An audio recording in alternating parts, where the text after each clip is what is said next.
भारत में Omicron variant नुआ प्रजाति चिन्हट होइछि। ओमिक्रॉन दुई प्रजाति BA.4 एवं BA.5 चिन्हट होइछि। दुई नुआ प्रजाति मध्य प्रथमटी तमिलनाडु चिन्हट होइछि। जड़े 19 वर्षीय महिला BA.4 रे आक्रांत होइछन्ति।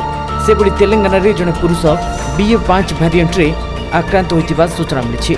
चिन्हट उभयंकठारे सामान्य लक्षण देखा देउछि। उभयंक ट्रावेल हिस्ट्री नथिबा सूचना रहिछि। BA.4 एवं BA.5 ए दुई ओमिक्रॉन वेरिएंट सब वेरिएंट। रिपोर्ट अनुसार ओमिक्रॉन BA.4 प्रजातिर लक्षण एवं प्रकृति BA.2 वेरिएंट समान। जीनोम सिक्वेन्स जरिया कोरोनार प्रकृति जांच करुवा संस्था INCA-COG अनुसार भारत में ओमिक्रॉन वेरिएंट BA.4 चिन्हट हेबा आश्चर्यकर। जदिओ भाइरस प्रजाति BA.2 समान रही, यार लक्षण एवं संक्रमित रोगी इम्यूनिटी को क्षति पहुंचाइबारे दुई प्रक्रिया समान। तेबे यह ओमिक्रॉन XE वेरिएंट ठारू भिन्न।